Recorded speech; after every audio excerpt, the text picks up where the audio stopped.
Hi everyone, this is Katie Myers, LPN. I'm an LPN to RN BSN student at Indiana State University. This semester, which is fall 2020, I am in Dr. Lucky's Nursing 444 class, and for this week's presentation, I am doing sudden infant death syndrome, which is also known as SIDS.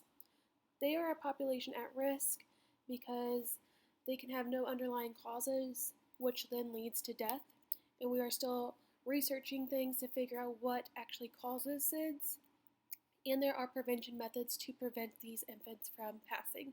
So it is highly a population at risk. There are 4 objectives to this presentation. The first one is participants will understand what sudden infant death syndrome is. Number 2, participants will know where to locate more information on sudden infant death syndrome. Number 3, participants will be able to recall statistics on sudden infant death syndrome. And number 4, participants will be able to recall prevention methods for sudden infant death syndrome. I know it says FORT, please excuse that. It is supposed to say FOR, F-O-R. For some reason, PowerPoint is not allowing me to change that error. Pretest. In the description box below, you'll notice a document that has a pretest, post-test, and also a handout to go with the presentation. For the handout, you can use that while you're listening and viewing the presentation. The pretest, I'd like you to pause the video now and go ahead and take that.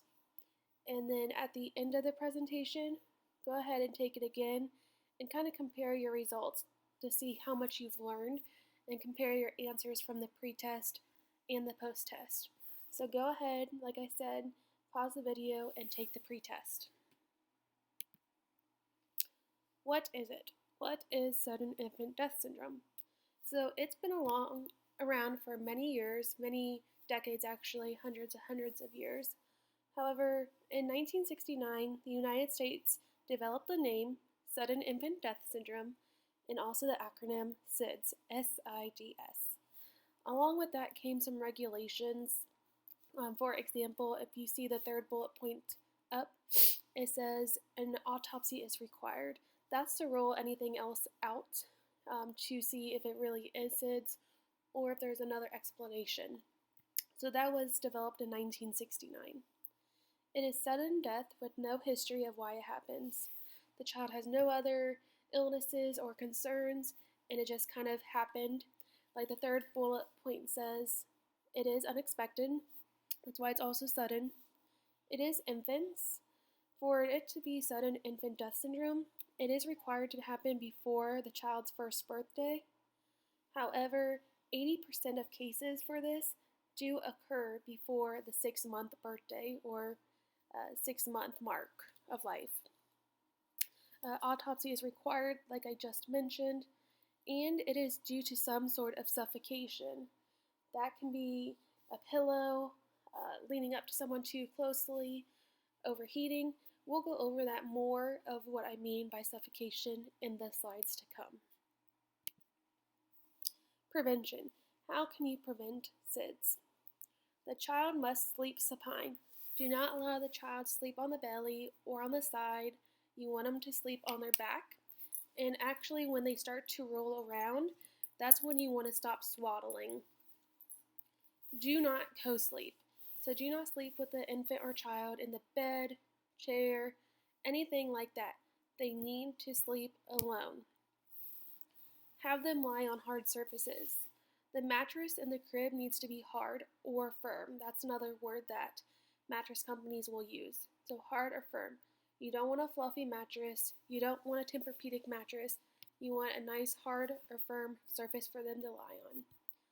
No heavy or big blankets.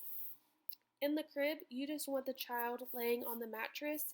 Now the mattress can have a cover on it that is form-fitting, kind of like the fitted sheets we put on other beds.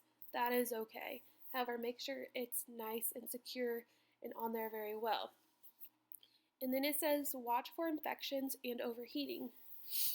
Researchers are starting to believe that sudden infant death syndrome are occurring because of infections that are not caught early, or there's no signs of infection. However, when they do the autopsy, they are seeing signs of infections. And then overheating. They're saying overheating can cause suffocation due to infections because they're getting too hot, or from other things, such as having something over their head, or just being too hot because blankets and everything in there. That's another reason why they say do not have blankets in the crib. Interventions. Do not give the infant pillows. Like I just mentioned, you want the child alone in the crib.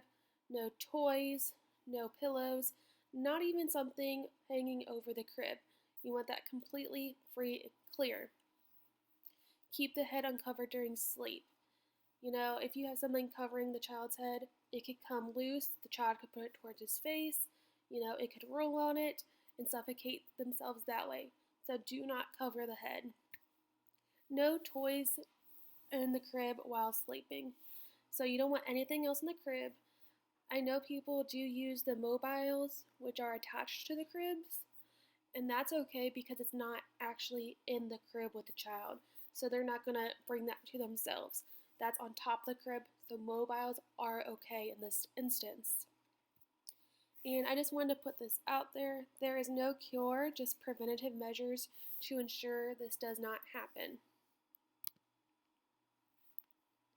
Statistics. So males are primarily the ones it happens to. They're over 55% of the cases. 50% of cases are due to co-sleeping. So like I mentioned, a parent sleeping with the child close to them on the couch, chair, bed, anything like that. New Zealand has the highest cases in the world. It is not known exactly why. Some believe it's because they co-sleep with the child more than other countries. However, it is not 100% sure why they have the highest amount of cases. Mothers who smoke during or after pregnancy increases the chances of SIDS fivefold or by 80%. Now, this is because of secondhand smoke when the child is born, and also because when mothers smoke, the child gets that through the placenta, which increases the chances of low birth weight. And low birth weight increases chances of SIDS. Does not have a certain cutoff from these resources. It just said a low birth weight. So if I find the information that has the exact weight that puts them at an increased risk, I will put that in the comment section. More information. Here's 4 websites or locations where you can find more information. I'm the most familiar with the Mayo Clinic or CDC. I use this for about every presentation or every working thing I do for school, like papers, anything like that. They're very useful. There's also 2 other sites that are newer than the Mayo Clinic and CDC. It's kidshealth.org and childrenshospital.org.